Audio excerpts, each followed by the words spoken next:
Hello everyone, good morning. I'm Steve from UCAN English Tutoring, one of the leading institutions to achieve your desired scores in IELTS, PG and OET examinations. In today's video, I would like to assess one of my students' letter word by word and give the feedback plus the assessment on the approximate score. Let's go through the letter. The student has written down the year on the top. That's good.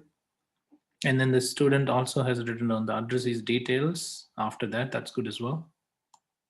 So there is no spelling mistake, hopefully. Yep. And then she has written down dear sir/madam and then comma. So that's good. And then she has written down the reference details of the patient. So this letter has the case notes for Mr. Stephen Kerry.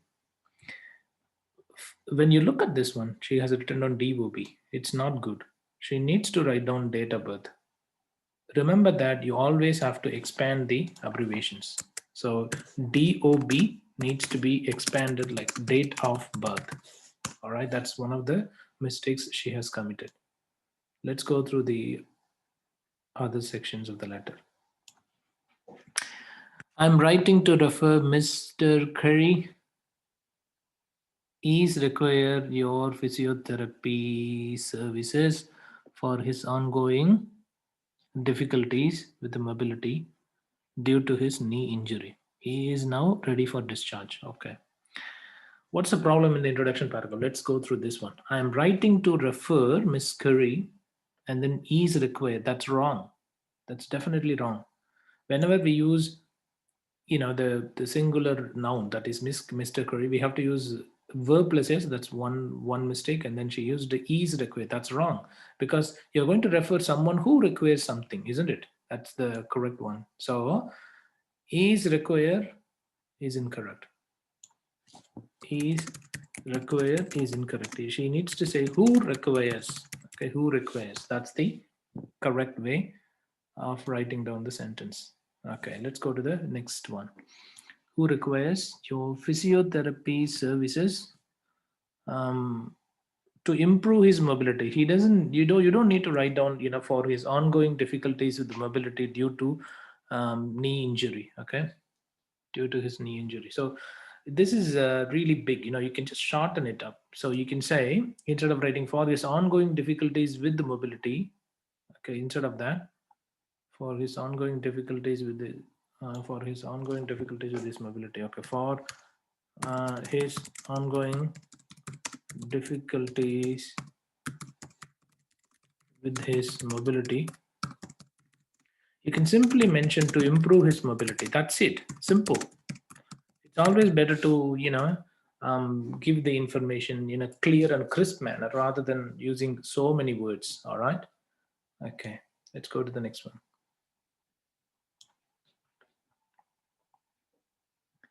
Due to his knee injury, that's okay.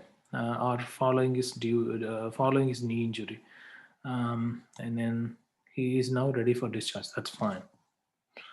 Okay, right. Let's go to the next paragraph. Mr. Curry has had cerebrovascular accident since 2009.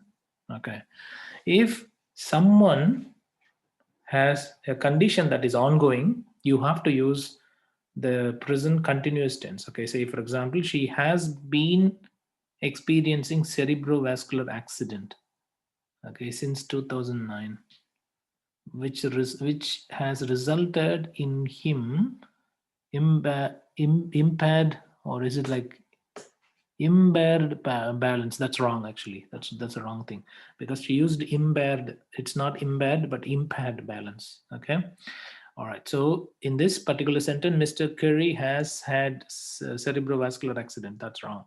So she needs to write, instead of has had cerebrovascular accident, she must have said she has been experiencing, and then cerebrovascular accident. Okay, so that's what vascular accident. Okay, so that's what she must have done.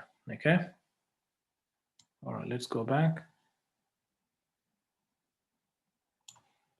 cerebrovascular accident since 2009, which has resulted in balance. Okay, impaired balance. Okay, let's say resulted in him, instead of writing in him impaired balance. So she must have mentioned resulted in impaired balance. So she didn't spell the word impaired. Okay, she didn't spell it correctly. This is wrong.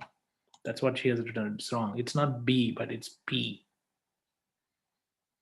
She doesn't need to write in him. Okay, it's not needed at all. No. Let's go to the next one.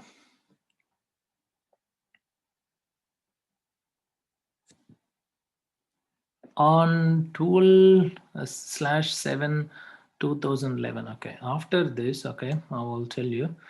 On 12/7/2011.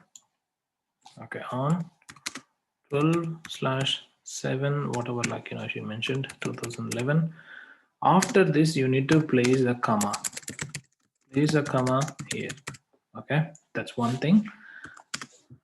Also, please use the format of 12 July 2011. Okay, so she needs to use 12 July 2011 and then the comma. Instead of writing 12/7/2011 in the paragraphs, it is always recommended to use 12 July 2011, or you need to place a comma here anyway, or 12th of July 2011. Okay, 2011, comma. So she could have used any of these formats instead of using the other ones. Okay, and there must be a comma definitely after this, but she didn't place, I believe.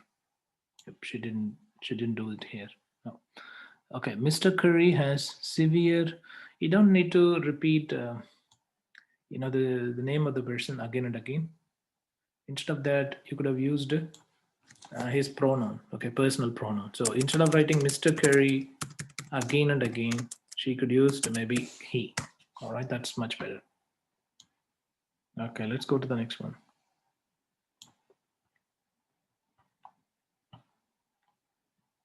Had severe headache and fell down the stairs. That's good. And his knee severely injured. Okay, his knee severely injured. Okay, so this is incorrect. Why? Because she cannot use and quite often. Okay, so she has used one and twice in the same sentence. She has used and twice. She could have used due to which. Okay, due to which is, so instead of writing stairs and she could have used stairs due to which. Okay, there should be a comma. And the next one is his knee severely injured. That's what she has written down, right? His knee severely injured. All right, this is wrong. Why? She must have written on like this. His knee was severely injured. Because we are using the she uses the active voice here, but when you say his knee, his knee was severely injured. You can't use just the sentence without any was or is. Okay, so that's wrong. His knee was severely injured. All right, that's the correct way of writing down the sentence.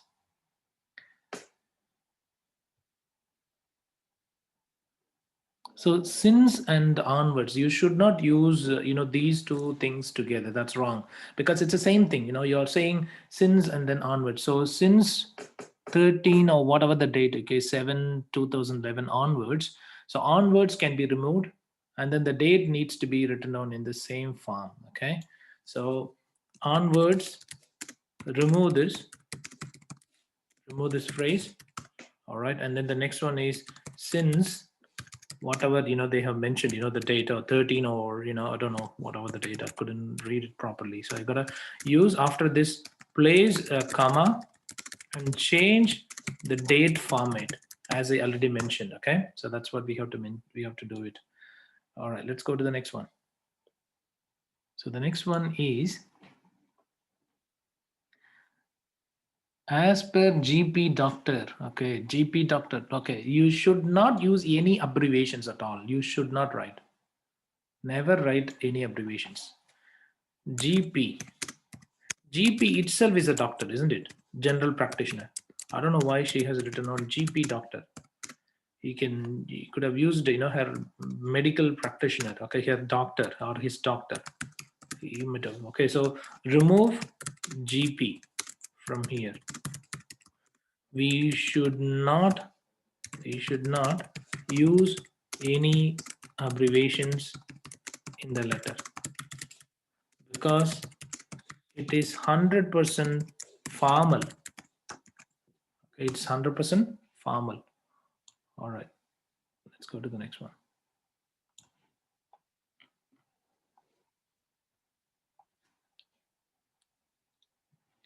And she used request. Okay, as per his doctor's request, daily dressing in his wound as well as pain relief medications were prescribed. Okay, were prescribed. That's okay. So since, and then the date, and then there should be a comma. The date must be changed to the format that I mentioned. Onwards need to be removed. So since dash, as per his doctor's request. Okay, as per his doctor's request. Okay, so she might have mentioned, instead of writing doctor request, so he should have. So instead of writing doctor request or GP doctor request, he should have mentioned like his doctor's request, and then there should be a comma. But she didn't place a comma, so she needs to place a comma here. Let's go to the next one. Daily dressing in his wound. So it's not wound. Daily dressing on his wound. Okay, was done. All right, you can use. So if it is ongoing, then you have to use has been done. If it is not ongoing, then you can use was done, as well as pain relief medication where prescribed. If it is medication, then it is wrong. It's not where. Okay. All right. So she must have mentioned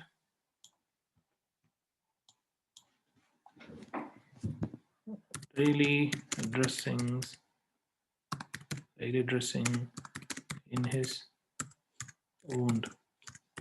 So instead of that, she might have mentioned daily dressing on his wound was performed. It's better to use performed instead of using done, because performed is more appropriate. Okay, and then she mentioned medication where. Okay, medication where. No, it's wrong. It's medication was. Okay, otherwise, okay, if you want to use the plural noun, if they have mentioned more than one medication, then you have to use medications where. You have to change it. Okay, that's what you have to do. Let's go to the next one.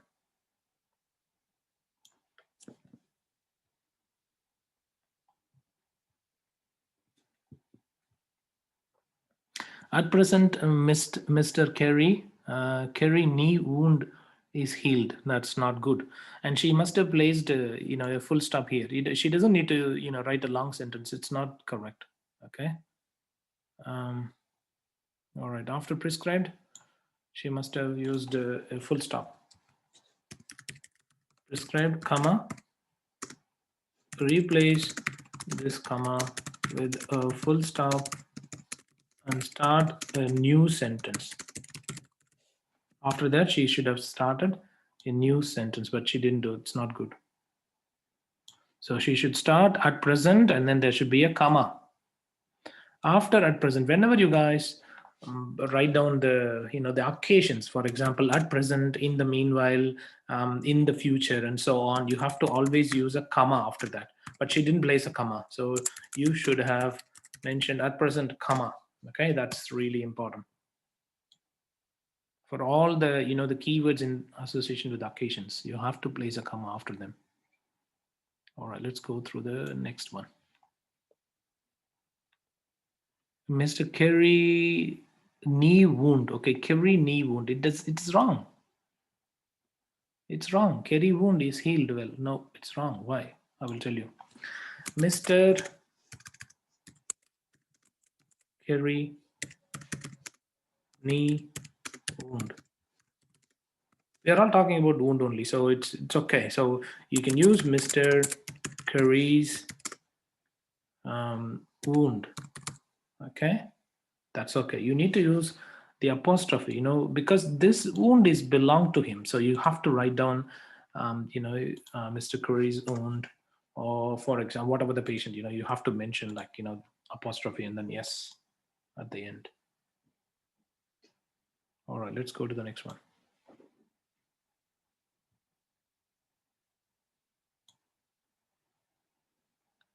And no infection noted. No infection noted.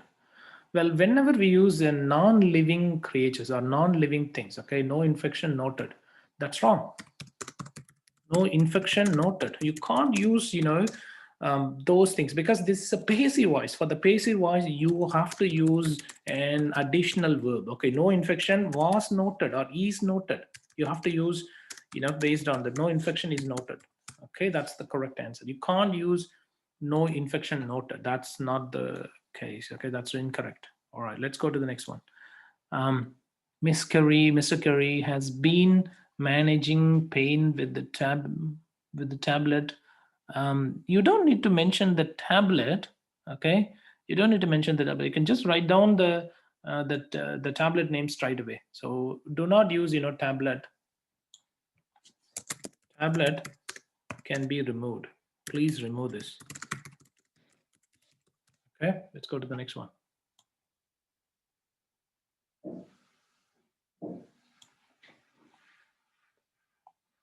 However, he is using walking stick for support. Okay, remember that if there is any equipment, you have to use an article before that. Please use it, otherwise it is definitely an incorrect answer. It is grammatically incorrect. Okay, he is using walking stick. No, he is using a walking stick. He is using a walking stick. All right, let's go to the next one.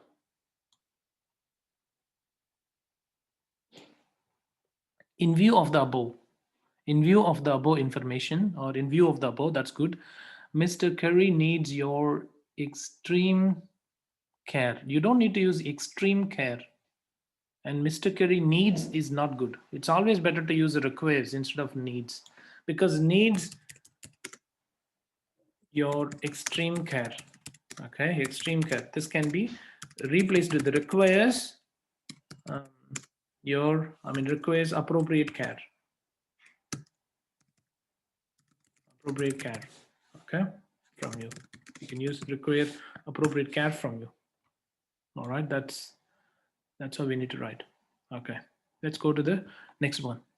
Mr. Kerry requested more home visit. Okay, it's not more home visit, but more home visits, because it's a plural noun, right? So Mrs. Kerry. So it's Mrs. Kerry requested more home visits in order to progress in his mobility. That's wrong.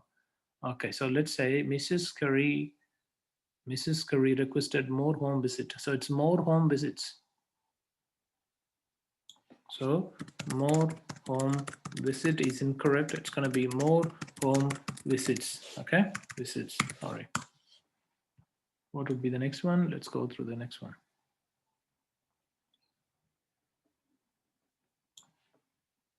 In order must be two different words. You can't use it together.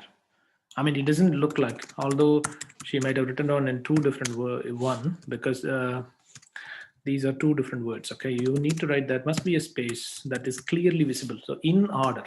All right, that's what we need to write down. Let's go to the next one. To progress his mobility. No, in order to enhance his mobility or progress in his mobility is wrong. To progress in his mobility, no. To progress in his mobility, that's wrong. He must have written down to enhance, to improve, okay, to improve or to achieve better mobility. Okay, to achieve better mobility, or she could have used even this one as well, to gain good mobility. That could have also that could also be been written. That could have been also written. Okay, let's go to the next one. So you could use either of them. All right, let's go through this one. The next one is kindly assess Mr. Curry's knee and please inform his wife the. I couldn't read this one. Will okay. Will best for him. No, will best for him. No. Okay, wife. The exercises will best for him. Okay, all right, that's wrong. So you need to use please inform his wife. It's not her wife. I think she has written his wife or her wife. I couldn't understand. If it is her wife, that's wrong. Okay, I think she has changed the gender. So her wife is wrong. So it should have been written down his wife. All right, let's go to the next one. His wife. The exercises will, okay, you need to please inform his wife about the best exercises. Okay,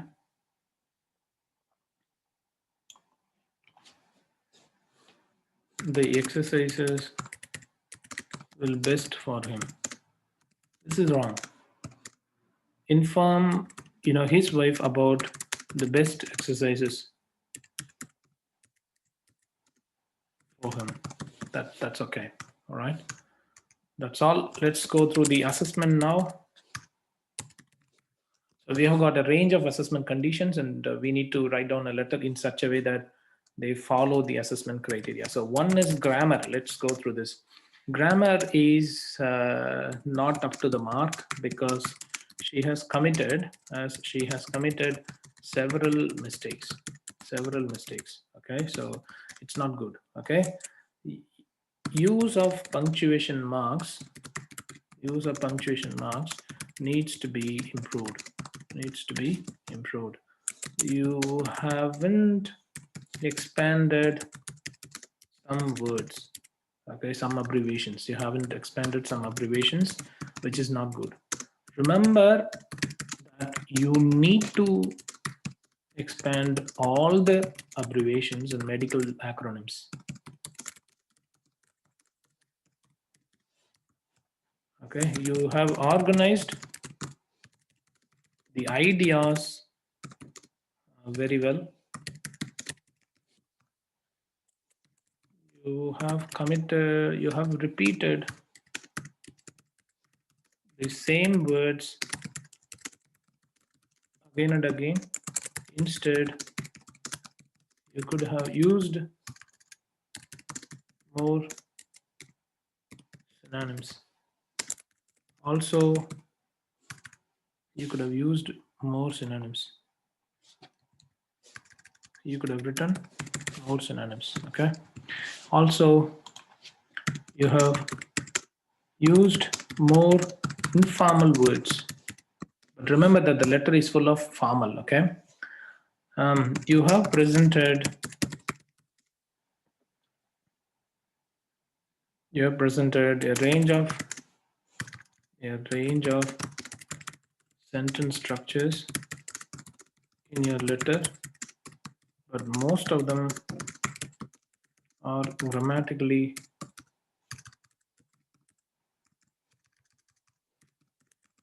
inaccurate, so it's not good. Okay, use of prepositions, articles, nouns, verbs, and spelling needs to be improved a lot. Remember that spelling is one of the important assessment criteria as well. All right, so you should have improved your spelling. Let's check whether you have included all the relevant case notes or not. Okay, You are Jonah Andrews. That's okay. And then, yeah, she used the address. That's all right. Lives with his wife, Jennifer Curry. Okay, let's go through let's go through the writing task. You need to use the letter to the Heyman Physiotherapy on behalf of Jennifer, requesting a home visit to help her husband in regaining mobility. Okay, in gaining his mobility back. Okay, all right. Following his recent knee injury. Okay, good. All right. That's perfect. Okay, so you need to request the physiotherapy center. Okay, all right. So you should have included all the information in relation to the physiotherapy only. So you have mentioned the address. That's okay. Lives with his wife. That's all right. Works as an accountant. That's not needed at all. No, because the social background in this case is not needed. Okay, all right. Faced a cerebrovascular accident. That's good. Some 2 years ago. Alert, mentally active. Speech slightly slurred. Complaints of ill health. Walk with the limp. Impaired balance. Okay, see this one. Complaints of ill health. Alert, mentally active. Speech slightly slurred. Okay, for physiotherapy, these things are important. Felt extreme headache in the morning, fell down the stairs, badly injured right knee. GP requested We Care Home nursing agency for support with the dressing and assisting in taking shower daily. GP advised painkillers as needed to manage pain. Okay, that's all right. Okay. First visit from nursing agency. Stephen was bed bound and didn't want to shower. Okay. Complaint of pain, right knee. Okay. All right. Warm compress applied to knee and dressing changed. Okay. You could have mentioned, like a couple of complaints. Okay. Like from the previous medical background. You don't need to, write down all visits and all the issues, but you could have mentioned, like, a few important things in association with the knee injury. Or you could have done that. um, Jennifer, regarding the need for physio to do assessment and to determine how regularly patient will need visiting and what type of exercise will be best for him. So yes, so she needs physiotherapy to do assessment to determine how regularly patients will need visiting. Okay, so you should have mentioned this information, but you didn't do that. So you need to mention the frequency of the physiotherapy's visit to their home. It's not mentioned. Okay, all right. Apart from that, so the case notes, a couple of case notes could have been included. So a couple of case notes could have been included. Overall task fulfillment could have been better. Okay, now let's talk about the expected score. So in this case, she has committed so many grammatical mistakes, and she has, I think, committed around 27 mistakes. Okay, it's really bad. To be honest, according to me, this letter is able to get only 250 out of 500. I'm really strict as far as the assessment is concerned. So if you achieve a better score from me, if you can get B grade or A grade from me, you must be able to achieve your desired scores in the original examination as well. If you would like to receive a free assessment for your first letter, please do send an email to me at steve@ucanenglishtutoring.com, or you can contact me on my mobile number or the WhatsApp number, that is +61 468 480 877. You can also reach me out on my Facebook page, that is www.facebook.com/ucantutoring, or you can also reach me on my website, that is https://ucanenglishtutoring.com. Thank you for watching this video, and I wish you good luck with your practice.